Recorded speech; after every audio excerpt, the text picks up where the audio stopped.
What a mistake. This guy doesn't know anything. I'm sorry. If you hire a contractor that is not experienced and that you have to put a time frame and you have to penalize him and you have to rush him through the work, what do you think is going to happen to the quality of work? If you're rushing people, they know I have to finish because I'm going to get penalized $1,000. I have to finish. They're going to rush their crews. They're going to do a job. Everything's end up being done wrong, and then you're not going to be satisfied with the quality of work because you were rushing. Emotional, damn it! My first contractor screwed me. It's story time. It's story time. All right, guys, let me start by saying I know a lot of contractors are awesome, but it's unfortunate because there are many that just won't treat you right and put you in a bad situation. Perfect. And it turned into a problem for me on my very first deal. So there's a lesson I want you to learn from working with contractors. I had to learn it the hard way and I lost money, and I want to make sure that doesn't happen to you. Here's the deal. Most likely he lost money and time. He didn't mention that, but this is what happened. I found a contractor, hadn't used him before. It's one of my early deals that I was actually doing. And we wanted to redo all the cabinets along with everything else, paint, carpet, that type of stuff. And so he came to us and he's like, guys, I need the money for the cabinets, and the cabinets are really expensive. And so I need, $10,000 or $15,000. And so we're like, okay, well, that kind of makes sense. And where are you ordering from and everything else? Okay, great. I think his name was Mark, if I remember. You'll know why I remember him here in just a minute. So we cut him a check for the 15 grand. We thought he was honest. We thought everybody was honest. Well, guess what? The cabinets never showed up. And guess what else? Mark never showed up. So do you know what we did? We did what every American would do. We sued him. We thought, awesome, we'll get our money from him. So we went to court, and guess what? He showed up in court. And in court, he's like, oh no, I don't owe the money. He had some story. The judge was like, are you kidding me? Like, here's your signature. And he awarded us the $15,000. We're like, awesome. So we're like, judge, so where do we get our money? He's like, oh, you gotta go take it from him. I'm like, okay, so how do we do that? So I learned that there's a big difference between winning in court and actually getting paid. We never got paid. yeah, so what happens is in this case is that if you hire a small contractor that doesn't have a big company, doesn't have license, doesn't have insurance, then basically the contractor could literally shut down his business and you will never collect anything from him. So what happened to him is he probably hired a small contractor that promised him the world. He didn't do his diligences to check his background, to check his history, to get references, which is one huge mistake any homeowner could do. Before you hire somebody, you have to do your research. You have to take the time to really see who you're hiring, if they're responsible, if they're reliable, how many years been in business, do they have a license, do they have insurance, do they have a team of people, is there an office that you could go and visit them in case something like this happens so they don't disappear. So big lesson learned. For any assets, didn't really have any assets. And what happens? We're out $15,000. I've learned the hard way, and it doesn't happen to me anymore, okay? The other thing I've seen with contractors, with some of my early contractors, we would walk through the property. They would say, I'll remodel this house for $40,000. And I'd say, that sounds fantastic. And I'm like, what's there? And it's like, we'll do everything for $40,000. Wonderful. So we'd write up a thing, whole house, $40,000. Oh my, great. Well then I'd go through and I'd say, I don't have to hear anything more. Huge mistake anybody could do is get a proposal in a very general way. I'll remodel everything. anymore, okay? The other thing I've seen with contractors, with some of my early contractors, we would walk through the property. They would say, I'll remodel this house for $40,000. And I'd say, that sounds fantastic. And I'm like, what's there? And it's like, we'll do everything for $40,000. Wonderful. So we'd write up a thing, whole house, $40,000. Great. Well, then I'd go through and I'd say, we need to fix that. And he's like, well, that's not part of what we agreed to. I'm like, we agreed to the whole house. Well, no, but that was excluded. I'm like, well, you didn't tell me that was excluded. What about this over here? Oh, no. Oh, wow. I don't have to hear anymore. So this is your typical issue as a homeowner. How in the world do you feel or think that somebody's gonna walk into your house one time and give you a price right there on the spot? It is literally impossible to give you a price based on one walkthrough for the whole house, because what happens is, in order to do a whole house, you need a lot of different people. You need electricians, you need plumbers, you need tile guys, cabinet guys, painters, and each person, they really have to create a detailed scope of work so that the detailed scope of work comes and gives an actual cost on what's gonna cost the work. So anytime you're gonna be doing a proposal and you're gonna be reviewing a proposal, you have to really have a detailed proposal with a detailed scope of work, so like that everything's in writing and he or she said that does not happen. Well, then I'd go through and I'd say, we need to fix that. And he's like, well, that's not part of what we agreed to. I'm like, We agreed to the whole house. Well, no, that was excluded. I'm like, well, you didn't tell me that was excluded. Yes, so this is a big issue and I see it all the time as well. What happens is that in order to get you a price, in order for a contractor like myself to get you a price of the whole house, it literally takes weeks, if not months, in order to create a detailed scope of work of what each person needs to do the project. For example, in a whole house, you have electrical work, you have plumbing work, you have drywall work, you have framing work, tiling work, painting, cabinets, countertops, windows,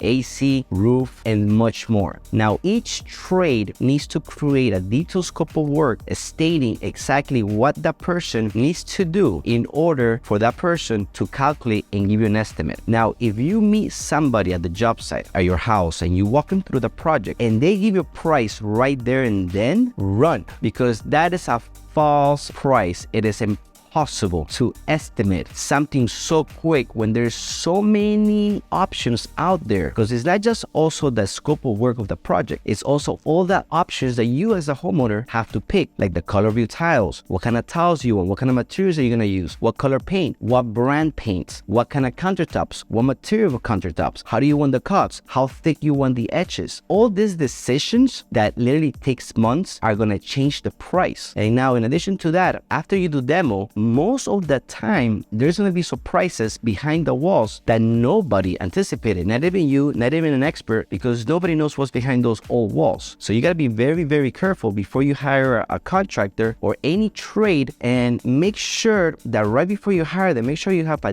detailed scope of work that him and yourself truly understand 100% where his job responsibility starts and where his job responsibility finishes. Like this, you get to avoid many change orders, you get to avoid problems under construction, you get to avoid a lot of delays and time and cost. Let's keep watching. What about this over here? Oh, no, we're not doing that. That wasn't part of what we said. I'm like, but you said we're going to do everything for that.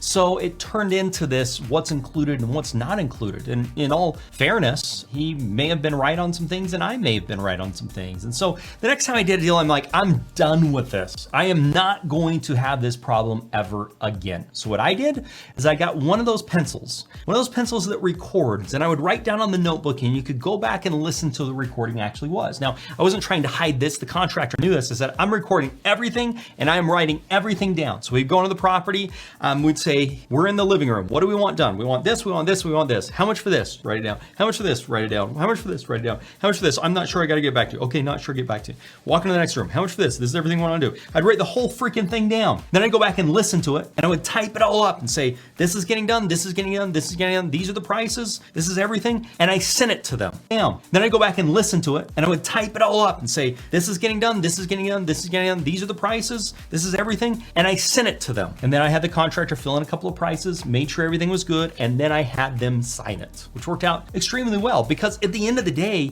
he couldn't say that's not included, or if it wasn't, he could say that was great that what he did, but you as a homeowner, do you really have the time to record and write everything down? Don't you think that the contractor that you're hiring, the professional that you're hiring, should be doing that for you? And if you have to do it yourself, it's on you, because now you're making the wrong decision on who do you hire. Like, you have to think about these things. The least that you could expect from a professional, a real professional contractor, is to write up a detailed scope of work on what's included and what's not included for that you to review and approve, not the other way around. So this guy, he did it backwards. So far, I'm feeling that this type of homeowner, it's going after the wrong contractors because of the lack of experience that he's explaining to us. I could already tell that people that he's working with don't have much experience, maybe because they're cheap, and maybe because he's trying to look for the cheapest price, and this is what you're gonna get for somebody that is not experienced. Really wasn't included, and I knew that that wasn't included, and so we were able to make that work, and that helped quite a bit. Then I ran into another problem with contractors, and that was getting rehab done on time. One of the things I found out is contractors usually overextend themselves. They say yes to a whole bunch of places,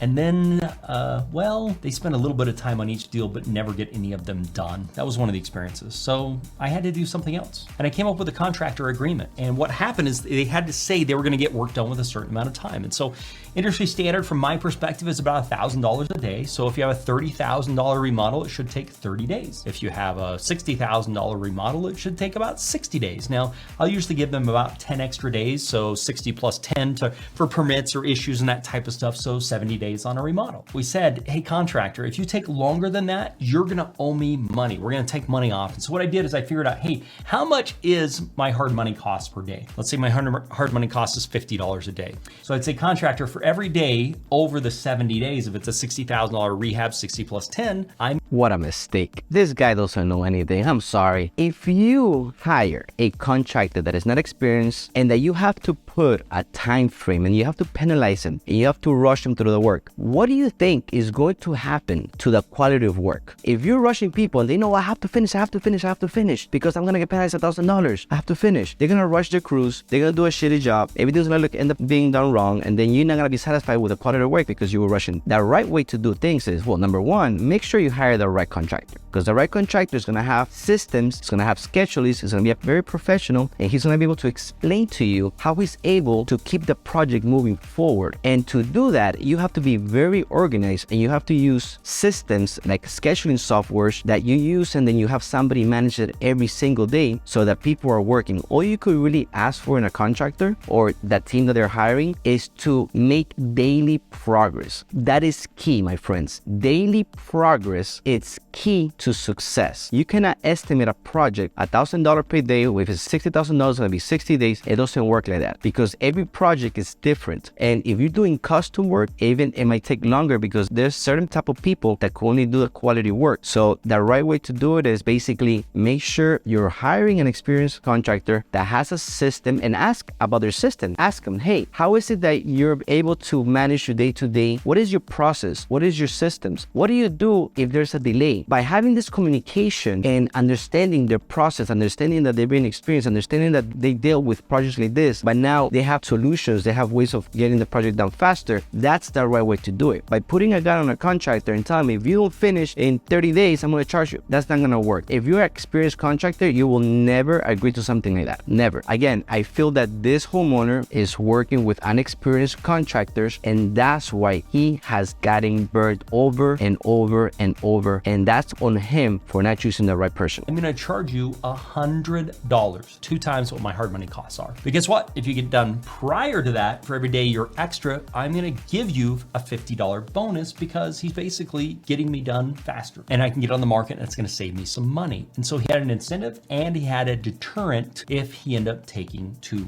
long. So things you got to realize here is you need to make sure that you are not giving money to contractors in advance. The other thing we did is we put these agreements together. Was we said, hey, contractor, guess what? This is how the real world works. This is how real contractors work. Real contractors have lines of credit. Real contractors have credit cards. Real contractors have lines with supply houses on net 90 terms or net 30 terms. What that basically means is they can go in and get a whole bunch of supplies, tell the supply house, I'll pay you in 30 days. And the supply house says, absolutely, you're a great contractor. We've got pulled credit. We got that stuff. Go do it. And then in 30 days, they come and pay. And so what that gives the ability for a good contractor to do is go get materials, go get them on the job, and then get paid, and then go pay his supply house. Okay. So what we started to do is saying, we're not paying up front after getting that $15,000 stolen from us.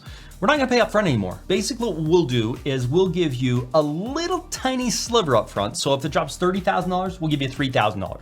And that's enough to just kind of get the wheels greased up, to get it going, right? But then after that, everything has to be permanently installed. We don't pay for materials only, and it has to be permanently installed and 100% done. So if you put in a sink and the sink still has a dripping faucet, yeah, no, sorry, that doesn't count. We're not gonna count that. You're gonna have 100%. Yes, so this is basics, basically you're paying for progress, and that's perfect. What we do at Cutting Edge is we actually pay up front, and then we bill you at the end of the month, which a lot of contractors won't do because they don't guarantee guarantee their work. Experienced contractor will agree to this all day long, not a problem. Pay me little by little, pay me based on progress, because that's how we do work right. Done to get paid at all. And then what we do is that initial 10%, each draw we take a percentage back. So if that first draw was for $5,000 and we had $3,000 up front, we're gonna take out about $750 for that. Now, just don't make it so complicated, guys. He's just confusing the whole thing. Just create a payment terms based on progress. You get $1,000. Next week you get $2,000. Next week you get $3,000. You don't have to get complicated, but you do have to understand that there's a process and there's the schedule. So what you may want to do is you may want to ask for the schedule so you guys could see ahead of time what's going to be happening. And if they could provide a detailed schedule that it's realistic, then you could base your payments based on the schedule. And then he works, you pay. He works, you pay. He works, you pay. So it's a good relationship to move the project forward as a team. As a team, that is key. The homeowner and the contractor, they need to be aligned up and they need to have the same goal in mind. And the goal is always the same. Let's finish the project as fast as possible at the highest quality of work at a certain price so that you're happy with the work, with the time. I'm happy with the service I provided, and then we move on to the next project. Pay back that 10% to make sure that we're getting that money back, so our initial exposure is no more than the 10% that we've outlaid. But the work has to be 100% done before we'll pay, and it has to be permanently affixed to the property, and we don't pay for materials up front ever. You do those things, write it all down, get a contract signed, put deadlines in place, give them an incentive and a deterrent, and you will have a great relationship with your contractors. Now, is every contractor going to be happy about this? Absolutely not. But guess what? The contractors you want to work with this, they are the ones that are going to be okay with this type of arrangement. The contractors are going to take advantage of it. You're going to have problems with. They're going to complain about this. They're not going to want to do that. The good contractors are going to say totally reasonable. One of the other things that can really help you with getting a good contractor is working with a hard money lender that's going to hold the rehab funds. Because you can go to the contractor and say, you know, lots of contractors don't get paid, and that sucks. So you say all the money's there, and it's all there in a rehab account, and it's all there from the lender. So you don't ever have to worry about getting paid. As long as you do the good work, permanently installed, it's good workmanship, you're going to get paid, and you don't have to worry about that. Those are some things to think about to make sure you don't get screwed by your contractor. All right, so overall, he did a good video, but I think he's still inexperienced. Now, the difference between this homeowner and another homeowner is that he made a couple of comments that I know that he's an investor. So as an investor, it's a complete different ballpark. As an investor, all you care about is price and time, and that's great for him. But if you're a homeowner and you want things done right, you have to make decisions not based on price, but based on experience, based on hiring the right company that's going to guarantee the work, that's going to deliver attention to detail, that's going to deliver communication, that's going to deliver everything that you expect in a contractor and more. Because by him doing the video, he's already telling me that he's hiring the wrong people. He's basically going to the best price possible, and that's what's going to happen when you go just based on price. Most of the time, those people are not going to be experienced enough that they don't even know how to estimate in the first place, and that's why they tell you $40,000 for everything, and they can even write you a detailed scope of work, and they definitely will not take the deal of not getting a big payment up front. What we do at Cutting Edge is that you give us a little bit of money, commitments, we're gonna pay up front. We pay all the labor, all the materials, and we have full control on our subcontractors and our vendors because we've been in business for 15 years. So what we do is we make progress, then we bill you at the end of the month, which you have no risk. You get to see your house being built, remodeled. You get to see progress every day, every week, every month, and then you pay us at the end of the month. So thanks for watching. If you need any more help with our services, go to www.homeremodelmiami.com. Thank you. Let's go.